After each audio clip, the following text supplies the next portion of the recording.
Hey, what's up? Life is getting busier and busier, work is getting more stressful, kaya medyo nagigipit sa oras. Naisip ko baguhin ko muna yung uploads ko, kaya all my runs this week are in this one video. Meron din akong sinusubukan na isolve na problema sa editing. Basically, kung pwede sana isang edit lang tapos upload sa lahat ng platforms. YouTube, TikTok, Facebook, Instagram. Anyway, let's get into the runs. Tuesday, Wednesday, Thursday ay treadmill days. Tuesday's run was okay. 6 kilometers, stress reliever yan kasi parang feeling ko ang dami-daming ginagawa tapos kung ano-ano pa yung mga nagiging problema. Easy heart rate zone lang yan and I did 7:31 per kilometer. Wednesday 10K pero parang hirap niya. I can't say for sure pero itong isang treadmill sa gym parang mas mahirap tumakbo. Tsaka isa pa parang pagkatapos ko tumakbo may masakit na naman sa upper leg ko. I did better at 7:24 pace pero the heart rate says mas nahihirapan ako.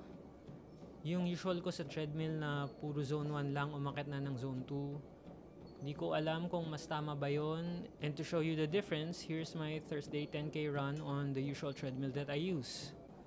Slightly faster pace at 7:18 per kilometer on a lower heart rate. Gusto ko lang ikwento yan kasi I'm trying to rationalize kung bakit gusto ko na iwasan yung isang treadmill dun sa gym. Okay lang naman sana kahit mas mahirap kasi nasa easy pace lang din naman ako. Kaso kasi parang yun ang dahilan kung bakit sumasakit yung bandang upper leg ko. Kahapon naman, Saturday, tempo run ako. Target ko is 5:20 per kilometer and okay naman sa first set. Kaso ang hirap na sa second set. Pero ibang hirap siya eh. Hindi ko na kaya yung pace. Dahil lang init na, tumataas na yung heart rate ko na umabot na sa zone 5. So hindi ko alam if I should just keep pushing or I should keep in target heart rate. Compounded ba yan by the fact na nahihirapan na naman ako makakumpleto ng tulog kung kailan weekend. Kaya tingin ko nakatulong pa yan sa pagtaas ng heart rate ko. Hindi naman ako nahihirapan matulog, nahihirapan lang ako makakumpleto ng tulog. Tsaka pala pasingit lang nakalimutan ko yung cup ko this tempo run and I was very quickly reminded kung bakit ako nagka-cup pag tumatakbo. Kasi pumupunta lahat ng pawis ko sa mukha ko and hindi ko matiis na hindi punasan so punas ako ng punas ng mukha. Last run naman is a long run and to be honest, Garmin was suggesting to have a rest day today.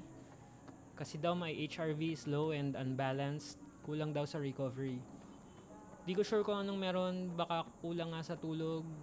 2 weeks ago, unbalanced din yan eh, pero high naman. Obviously, hindi ako nakinig and habang tumatakbo ako, iniisip ko baka mahirapan ako tapusin tong long run. Pero habang tumatakbo na ako, mukhang okay naman yung pakiramdam and paces ko. Kaya salamat sa Diyos natapos ko and talaga lang mainit na pagtanghali na.